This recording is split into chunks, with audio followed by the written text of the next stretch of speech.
देश की राजधानी दिल्ली ने सदैव लोगों को आकर्षित किया है। दिल्ली की दास्तां अनूठी है, अनंत है, जीवंत है।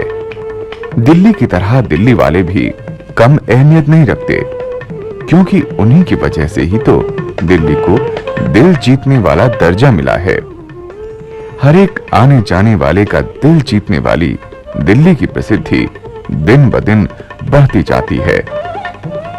पहले दिल्ली जानी जाती थी शाहजहानाबाद, चांदनी चौक या फिर पुरानी दिल्ली के कारण, और अब दिल्ली में और भी बहुत कुछ है देखने के लिए। पुरानी दिल्ली की शान को देखें तो दिल नहीं भरता। 355 साल पुराना शाहजहानाबाद, जिसका सर्रा सर्रा बोलता है, इतिहास की परतें खोलता है। भारत की आन बान शान का प्रतीक लाल किला इतिहास का एक ऐसा अभिन्न अंग है जिसका स्मरण हरदम किया जाता है। विशाल किला और उसके सामने विशाल मैदान। यहां हर साल स्वतंत्रता दिवस पर मुख्य समारोह आयोजित होता है और प्रधानमंत्री इसकी प्राचीर से राष्ट्र को संबोधित करते हैं। पुरानी दिल्ली की शान आज भी नहीं है और इसके किस्से, कहानियां पुरानी घटनाओं की याद ताजा कराती हैं। पुरानी दिल्ली यानी शाहजहानाबाद को कुछ हजार लोगों के लिए ही बसाया गया था। समय और जरूरत के अनुसार इस पुराने शहर का विस्तार होने लगा। नई नई कॉलोनियां, बस्तियां और नगर बसने लगे। सबसे पहले कश्मीरी गेट का इलाका बसा और यहाँ चहल पहल बढ़ने लगी। समय बीतते बीतते शहर का विस्तार चारों ओर होने लगा और चारों तरफ नए नए इलाके बसने लगे। राजधानी होने के नाते यहाँ हर एक राज्य और समुदाय अपने केंद्र भी स्थापित करने लगे। इस तरह दिल्ली का स्वरूप बदलने लगा, दिल्ली का रंग रूप बदलने लगा। पर्यटक नए नए भवनों और स्मारकों को देखने के लिए भी उमड़ने लगे। दिल्ली की चहल पहल, चमक दमक कई गुना बढ़ गई और दिल्ली की शान भी बढ़ती, बिखरती, निखरती, संवरती और सुधरती गई। दिल्ली नगर से महानगर और महानगर से मेट्रो सिटी का रूप लेती चली गई और दिल्ली में हर एक समुदाय, धर्म, मजहब, जाति के लोग अपनी गतिविधियों और संस्कृति के केंद्र भी यहाँ बनाने लगे।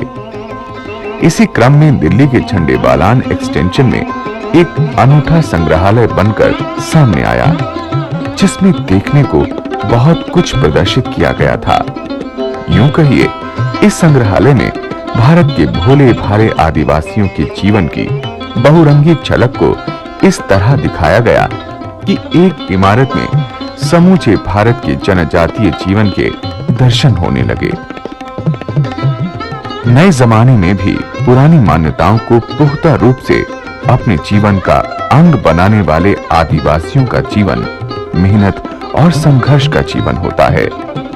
वे जमीन, जंगल और पर्यावरण से जुड़े हैं और शहर की चतुराइयों से कोसों दूर हैं। उनका रहन सहन पारंपरिक है और उनकी कलात्मक अभिव्यक्ति की कहीं भी मिसाल नहीं मिलती।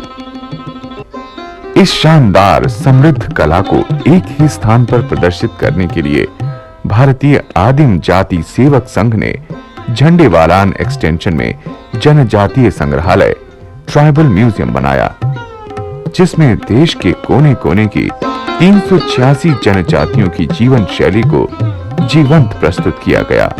दूसरे शब्दों में ये संग्रहालय जनजातीय दर्शन का दर्पण है, जहां एक ही साथ जनजातीय संसार को देखा, समझा और महसूस किया जा सकता है। ये संग्रहालय ज्ञानवर्धक, रुचिकर और मनोरंजक भी है। इसे देखने के बाद ये महसूस होता है कि समूचे भारत के जनजातीय जीवन से एकाकार आत्मसात हो गए हों। ठक्कर बापा स्मारक सदन में स्थित ये संग्रहालय हर रोज दर्शकों की भीड़ से अटा दिखाई देता है। संग्रहालय के जनक भारतीय आदिम जाति सेवक संघ की गतिविधियों की जानकारी लेने से ही संग्रहालय की अवधारणा की जानकारी मिल सकती है। भारतीय आदिम जाति सेवक संघ की स्थापना स्वर्गीय ठक्कर बापा ने 1948 में की थी। इसके प्रथम अध्यक्ष डॉक्टर राजेंद्र प्रसाद, जो भारत के प्रथम राष्ट्रपति थे, वे इस संगठन के प्रथम अध्यक्ष बने। उनके बाद में इस संगठन के अध्यक्ष श्री UN ढेबर और श्री मोरारजी देसाई बने। मोरारजी देसाई ने 22 वर्ष तक इस संगठन को अपना निर्देशन दिया। ये संगठन सारे देश भर में जनजातियों में उनके शिक्षा, स्वास्थ्य और सामाजिक उत्थान के लिए, सांस्कृतिक उनके पक्ष को प्रबल करने के लिए कार्य करता है। भारतीय आदिम जाति सेवक संघ के जो सदस्य बने वो देश भर में अलग अलग प्रांतों में वनवासी सेवा मंडल मंडला, भील सेवा मंडल दाहोद, इसी ढंग से गौरीशंकर जी डालमिया का संगठन बिहार में, इसी प्रकार से अन्य संगठनों से मिलकर के ये संगठन बना है। और ये संगठन पिछले 48 से अब तक कार्य करता आ रहा है। इस संगठन के अध्यक्ष चिंचालकर जी ने लंबे समय तक इस संगठन की सेवा की है। इसके बाद सन 2000 में मैं इस संगठन का अध्यक्ष बना हूँ। इस संगठन के माध्यम से देश भर में लगभग 20,000 लाभान्वितों को, जिनमें महिला, बाल कल्याण एवं आर्थिक और सामाजिक उत्थान के लिए खादी, ग्रामोद्योग, अन्य प्रवृत्तियों, स्वरोजगार, उनके क्राफ्ट्स को प्रमोट करने के लिए प्रवृत्तियां चलाई जा रही है। संगठन द्वारा जो इससे संबंधित संस्थाएं हैं वे भी राज्य सरकारों से, भारत सरकार से इन प्रवृत्तियों के लिए अनुदान प्राप्त करती है। और सामाजिक क्षेत्र में स्थानीय स्तर पर देश भर में जो जनसेवा में रुचि रखते हैं, जैसे हमारे चार्टर्ड अकाउंटेंट नारायण प्रसाद जी है, ऐसी विभूतियों के माध्यम से चंदा सहायता, दान सहायता प्राप्त करते हैं और उन प्रवृत्तियों को आगे बढ़ाते हैं। इन प्रवृत्तियों से लगभग 20,000 बालक बालिकाएं, महिलाएं लगातार अनवरत लाभान्वित हो रहे हैं। इस संगठन के माध्यम से जनजातियों के कई छात्र, मेधावी छात्र IAS, IPS और राज्य सरकारों के सेवाओं में बड़े पदों पर आज पहुंच गए हैं। मैंने आदिम जाति सेवक संघ सन 1954 में ज्वाइन किया था। मेरा सबसे पहला असाइनमेंट अशोक आश्रम के माध्यम से ये आपके उत्तरांचल में था। सारे का सारा हिमालय उत्तरांचल का मेरा पैरों से चला हुआ है और उसी दौरान हम लोगों ने जो भी नई चीज़ हमको दिखती थी वो हम बटोर करके आदिम जाति सेवक संघ में भेजा करते थे। इसी प्रकार मेरा आंध्र प्रदेश में गया, नॉर्थ ईस्ट में गया। सन 62 में जब कॉन्फिडेंस बिल्डिंग सेंटर्स का चालू हुआ था, वहाँ पर चाइनीज़ आए थे और चाइनीज़ यहाँ से जब वापस गए थे उस समय पहला सेंटर हमने रूपा में खोला था। तो उस माध्यम से there was a garland of centres throughout north east. Rupa से हमने काम शुरू किया था और जहाँ जहाँ हम गए वहाँ से ये आपके कपड़े हैं, उनके जो आर्टिफैक्ट्स हैं, उनके बनाए हुए बर्तन हैं, वो जो यूज़ करते थे वेपन्स वगैरह, वो सारे हम लोग जमा करते थे, हेड ऑफिस में भेजते थे। साउथ में भी जितने भी हमारे ट्राइबल्स हैं उनके बीच में जो जो हमारे कार्यकर्ता काम करते थे वो भी जमा करके भेजते थे। तो प्रायः देश के सभी स्टेट्स में जहाँ जहाँ ट्राइबल्स रहते हैं हमारा काम चलता है और हमारे कार्यकर्ता ये देखते रहते हैं कि कोई जो उनके उपयोग की चीज़ हमारे जनरल एरिया में नहीं मिलती है उसको वह कलेक्ट करके यहाँ भेजा करते थे। आदिम जाति सेवक संघ का गठन गांधी जी के अनुयायी ठक्कर बापा ने किया था। 5-7 जो संस्थाएं थीं उन्होंने मिलकर के आदिम जाति सेवक संघ को एक फेडरेशन के रूप में प्रस्तुत किया। आदिम जाति, भारतीय आदिम जाति सेवक संघ, इसमें एक शब्द है सेवक। ये आदिम जातियों का संगठन नहीं है बल्कि आदिम जातियों के बीच में सेवा करने वालों का संगठन है, जिसमें इस प्रकार की कोई ख़ास ऐसी बात नहीं है कि यहाँ का आदमी ट्राइबल होना चाहिए, नॉन ट्राइबल होना चाहिए। तो यह डिस्टिंक्शन हमने पहले ही अलग कर दिया। ये सेवकों की संस्था है। भारतवर्ष में जहाँ जहाँ ट्राइबल्स हैं, चाहे वो नॉमेडिक ट्राइबल्स हों, चाहे वो प्रिमिटिव ट्राइबल कम्युनिटीज़ के ट्राइबल्स हों, चाहे जनरल ट्राइबल्स हों, सबके बीच में काम करने के लिए जो सेवा का काम है वो आदिम जाति सेवक संघ करती है। हिंदुस्तान का ऐसा कोई भी आदिवासी इलाका नहीं है या आदिवासी क्षेत्र नहीं है या आदिवासी कम्युनिटी नहीं है जिसके बीच में भारतीय आदिम जाति सेवक संघ का काम ना चल रहा हो। हमारा जो प्राइमरी काम है to make way for social work. कहीं पर भी पहले तो सब जंगल में रहते हैं, फास्टनेसेस में रहते हैं, बहुत दूर रहते हैं, आपके शहरी जीवन से तो उनका कोई लगाव नहीं रहता, कोई संपर्क ही नहीं रहता। वहाँ हम लोगों ने सबसे पहले वहाँ काम किया, वहाँ पहुँचे और काम किया।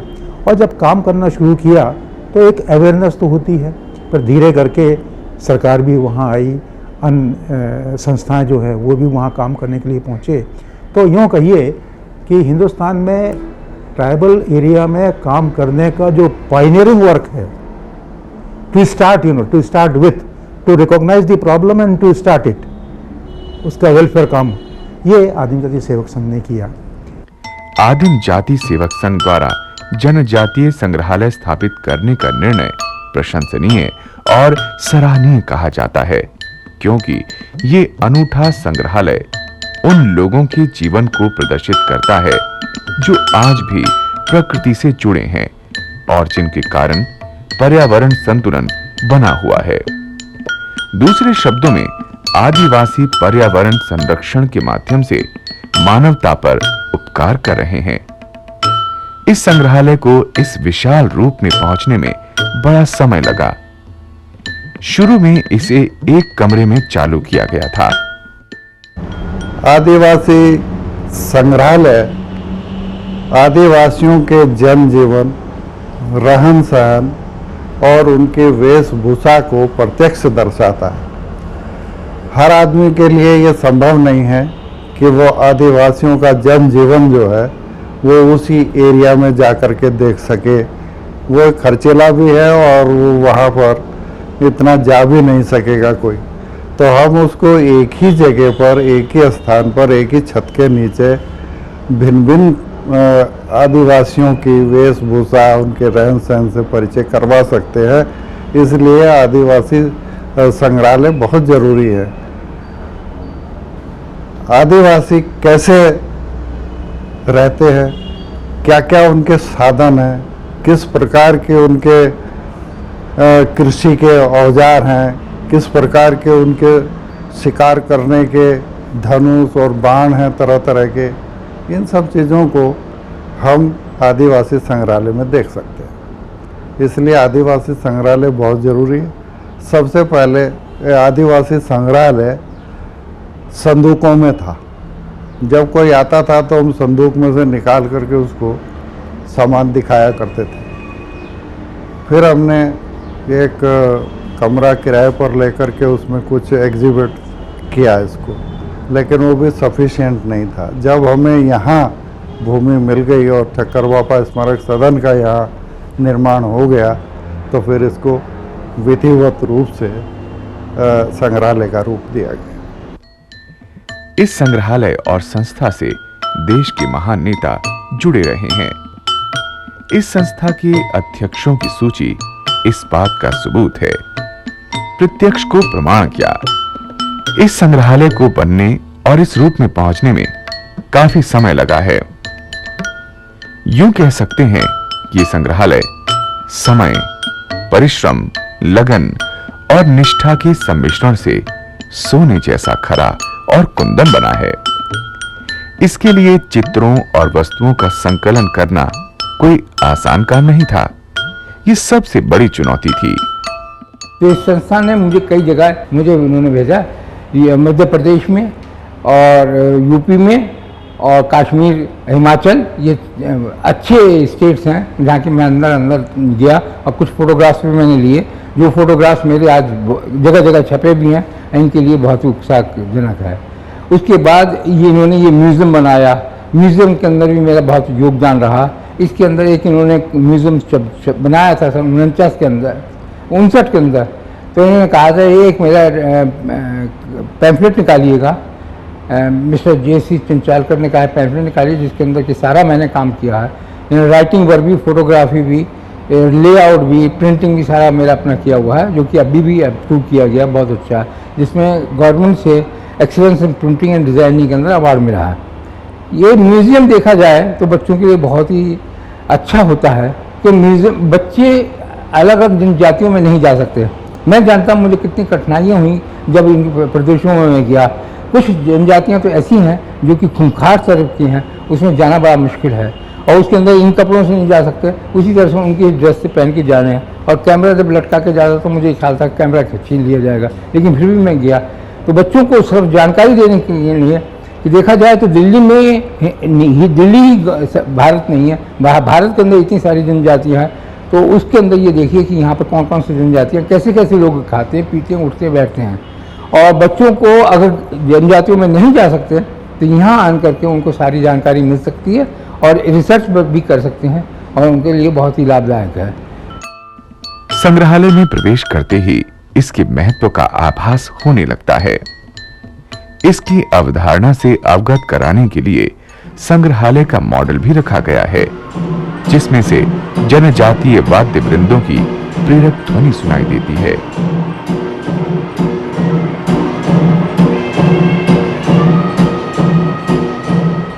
मध्य प्रदेश का आदिवासी कुम्हार किस प्रकार मिट्टी के बर्तनों को रूप देता है, उसकी ये कला माटी अनमोल के तथ्य को चरितार्थ करती है।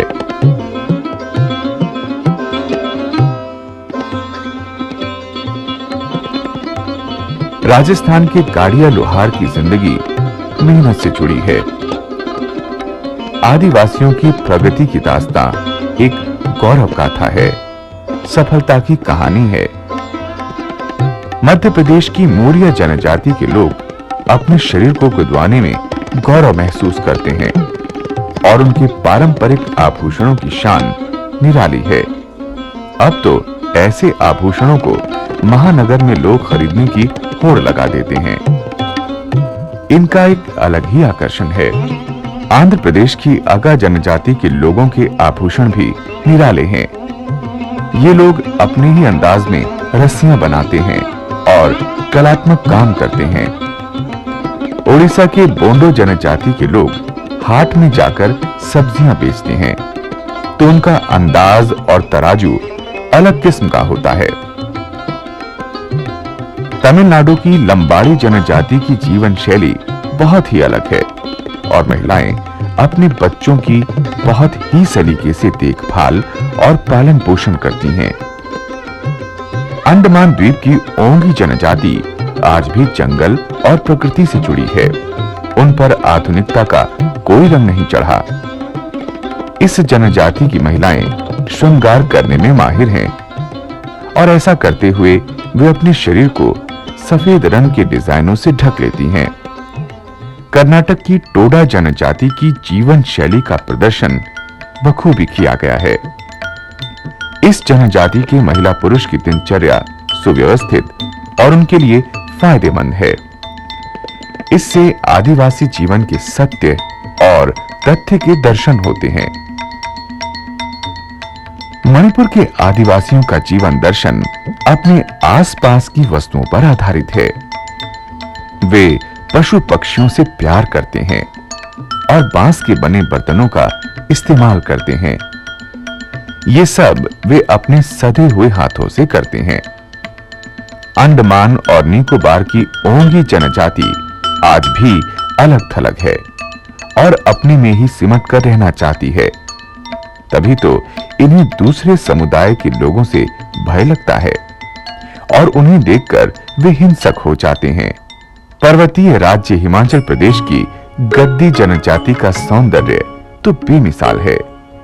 ऊपर से उनके पारंपरिक आभूषण सोने पर सुहागे का काम करते हैं। केरल के आदिवासी अपने आसपास की वस्तुओं को अपने जीवन के लिए उपयोगी बनाने में माहिर हैं। इसी प्रकार उड़ीसा की बोंडी जनजाति जंगल से जुड़ी है और इसी से अपना घर बार चलाने का प्रयास करती है। बस्तर का जनजातीय जीवन प्रसिद्ध है। उनके रीति रिवाज, शादी के तरीके और मान्यताएं चर्चा में रहे हैं और उनका नृत्य देखकर तन और मन झूमने लगते हैं। उत्तर प्रदेश में गढ़वाल के आदिवासी अपने अतीत को सहेजे हुए हैं। आंध्र प्रदेश के आदिवासी अपने खाली समय में पूरा आनंद लेते हैं और उत्तर प्रदेश की गुज्जर जनजाति अपनी दिनचर्या को पूरी मस्ती के साथ निभाते हैं। पूर्व में बंगाल में दार्जिलिंग में भी आदिवासी लुप्चा अपने गौरव को सहेजे हुए अपनी जीवन शैली में पूरा आनंद लेते हैं। बिहार की मुंडा जनजाति ने देश की आजादी की लड़ाई में महत्वपूर्ण योगदान दिया। उन्हें आज भी जंगल और जमीन से जुड़े रहने में गर्व महसूस होता है। महिला और पुरुष दोनों मिलकर काम करते हैं और मेहनत करते हैं। नागालैंड के आदिवासियों की दस्तकारी विश्व प्रसिद्ध है और उनके बने शॉल और कपड़े देश विदेश में पसंद किए जाते हैं। भारत के हर एक प्रदेश में जनजातियां रहती हैं और वे अपनी विरासत को सहेजे हुए हैं। एक मानचित्र में इन जनजातियों के रहने के स्थानों को दर्शाया गया है। राजस्थान के आदिवासी नृत्य में महारत हासिल किए हुए हैं। संग्रहालय में एक लाइब्रेरी भी है जिसमें आदिम जाति जनजातियों के बारे में अब तक का प्रकाशित समूचा साहित्य और पुस्तकें रखी हुई हैं। ये शोधकर्ताओं के लिए बहुत ही उपयोगी ज्ञान केंद्र है। राजस्थान के भील आदिवासियों का रहन सहन और पहनावा अनूठा है। गुजरात में भी भील आदिवासी रहते हैं, मगर उनके रहन सहन और पहनावे में काफी अंतर पाया गया है। ओडिशा की जुवांग जनजाति जब पारंपरिक वेशभूषा और आभूषणों के साथ नृत्य करते हैं तो समय भी ठहर जाता है और देखते ही समा बनता है। ओडिशा की बोंडो जनजाति लकड़ियां बीनकर उपयोगी वस्तुएं बनाते हैं और उनके पारंपरिक आभूषण बहुत ही आकर्षक होते हैं। इन आभूषणों को वे स्वयं ही बनाते हैं। अरुणाचल प्रदेश की डफला जनजाति के घर खास पत्तों से बनाए जाते हैं। इनका विशेष केश विन्यास बहुत ही प्रसिद्ध है। मध्य प्रदेश की बैगा जनजाति का व्यवसाय मछली पालन है। मध्य प्रदेश की गौड़ जनजातियों की पंचायत में तरह तरह के विवाद सुलझाए जाते हैं। इस संग्रहालय को देखने के लिए हर उम्र के लोग उमड़ पड़ते हैं। मुझे ये म्यूजियम देख के ये लगा कि हमारे पूर्वज किस प्रकार रहते थे और उनके पास कपड़े ना होते हुए भी किस प्रकार अपनी तन को ढकते थे। इससे हमें ये नॉलेज मिला और ये बहुत मेहनत करते थे और जो उस ज़माने वो जेवर पहनते थे, अब इस ज़माने में न्यू युग में ये सब जेवर नहीं पहनते अब। और वो किस प्रकार खाना खाते थे और किस प्रकार कमा के अपने लिए खाना खाते थे, ये सब इसके बारे में हमें पता चला। आदिवासियों के जीवन में काम आने वाली वस्तुएं कला का बेमिसाल नमूना हैं और इन्हें वे अपनी जरूरत के अनुरूप बनाते हैं। इनमें तंबाकू पीने की पाइप, बांस के बने मग, बेंत की बनी टोकरियां आदि सभी तो उपयोगी हैं। नागालैंड में कई जनजातियां रहती हैं जो मेहनती हैं। यहां महिलाएं पुरुषों से कहीं ज्यादा काम करती हैं। आदिवासी पहनने के लिए वस्त्र भी स्वयं बनाते हैं।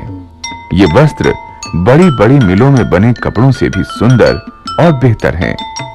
गुजरात के आदिवासियों की हस्तकला का भी कोई जवाब नहीं है। आदिवासियों के विवाह के अपने अलग रीति रिवाज हैं। संग्रहालय में आदिवासियों की रोजमर्रा की वस्तुओं को विशेष रूप से प्रदर्शित किया गया है।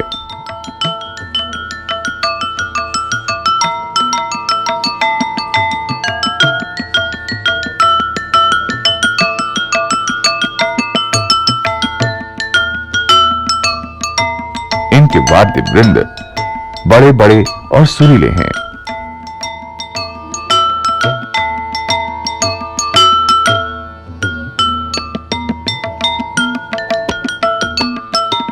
ये अपने औजार और अन्य सामान स्वयं बनाते हैं।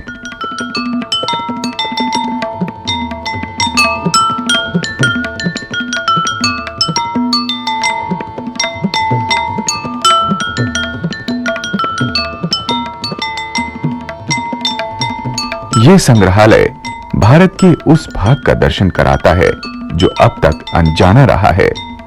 आदिवासी दर्शन के लिए इस संग्रहालय से बेहतर कोई भी स्थान नहीं है।